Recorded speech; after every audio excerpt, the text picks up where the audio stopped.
There are still 58 hostages being held by Hamas in Gaza, and the latest plan to get them home has fallen short. Over the weekend, Israel agreed to a U.S.-backed ceasefire deal that would have required Hamas to free a number of hostages. The White House says instead of an agreement from Hamas, Special Envoy Steve Witkoff got a new proposal from the group with demands which he calls completely unacceptable. Hamas now says it wants a new round of talks, and if it's going to release anyone, it would be a staggered approach as to not give Israel any military advantage. And here on the home front, another attack on the Jewish community, this time in Boulder, Colorado, where a man threw a Molotov cocktail into a crowd of people as they gathered to draw awareness to the hostages who are still being held in Gaza, the suspect crying out, "Free Palestine." And while these attacks of violence seek to silence their voices, we are seeking to amplify the message of the innocent tonight. Joining me now is a family member of one of those hostages who is actively being held in captivity by Hamas. I want to welcome in Moshe Lavi. He is the brother-in-law of Omri Miran, who was kidnapped from his home on October 7th. Moshe, thank you so much for taking time to be with us this evening, and our hearts go out to you and your family.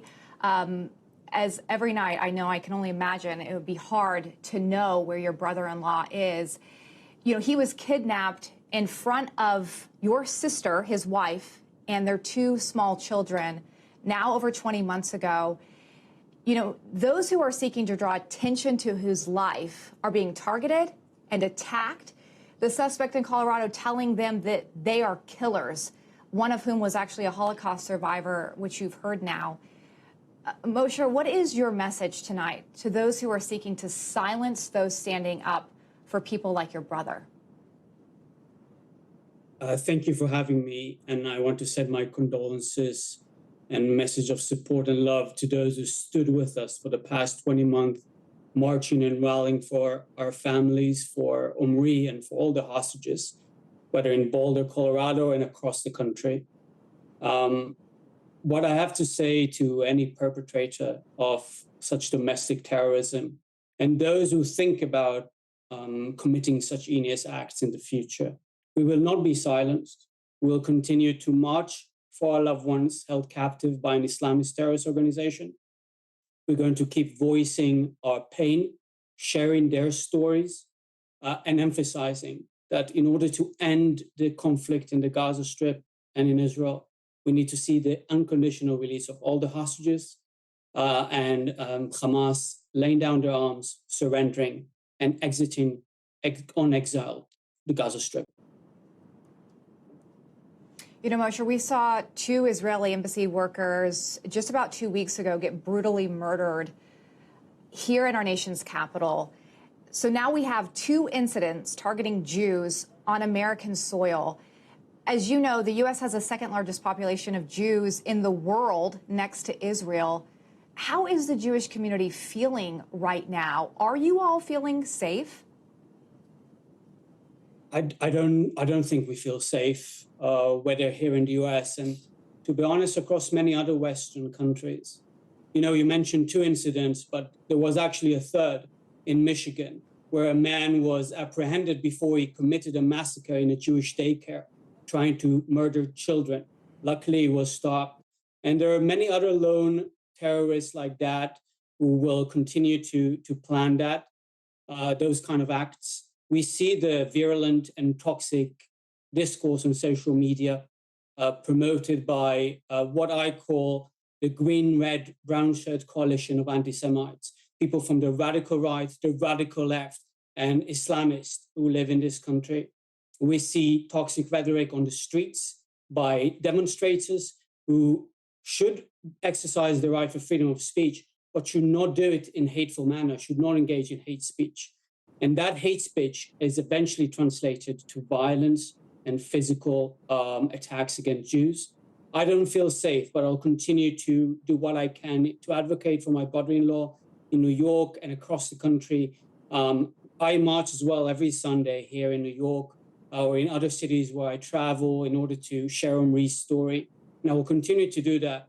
But the Jewish community is in pain, in agony since October the 7th. And of course, given all these horrific attacks, the murder of the two innocent employees of the embassy who were there in a conference of how to better the situation in Gaza. And of course, those who were attacked yesterday, including a Holocaust survivor who survived the Nazis only to be burned by a terrorist here in the US. When speaking to the White House today, we played the clip earlier, the administration saying that they fully support the Jewish community and they will do whatever it takes to protect you all. If you could speak to the president today, what message would you send him about getting your brother-in-law home and what they need to do to protect your community this evening?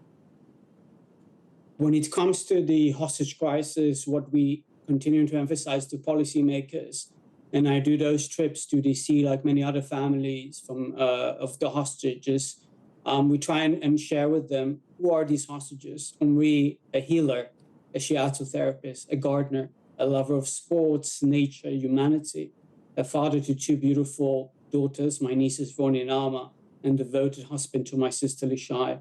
We try to emphasize the sort of life these people lost as a result of the October 7th attack. And we want to ensure that they understand that every decision they make, whether here in the US, whether policymakers in Israel and worldwide, they have to take into account the human beings who are suffering as a result of the ongoing conflict. And we ask them to continue pressuring the nefarious actors that sponsor Hamas, countries like Qatar, Iran, Turkey, because they hold the key to release our loved ones. And when it comes to the second point, the Jewish community, I applaud the administration for taking a strong stance ever since President Trump came into office. I think they've been doing a tremendous job in protecting Jewish communities, in ensuring that they are embracing Jews across the country. But more needs to be done. We need to ensure that communities are being protected. We need to ensure that toxic discourse is being monitored and that people like the alleged assailant yesterday, who has been for a year threatening to kill Jews in Colorado and tried to obtain a gun. Luckily he didn't, but eventually used a Molotov cocktail to do that, to do the attack.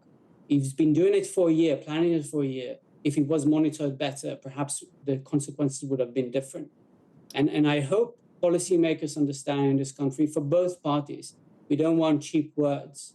The Jewish citizens of the US and residents of the US want action, want to make sure that this is a priority. And also, it's not about protecting only Jews. It's protecting the entire, all other communities who are under threat by this sort of terrorism, whether hate speech or actually physical violence. Moshe, Lavi, really appreciate your time this evening. Thank you for sharing your voice, and we lift up your brother-in-law, Omri Miran, tonight. We remember him, and we hope that he comes back to you very soon. Thank you. Thank you. Amen.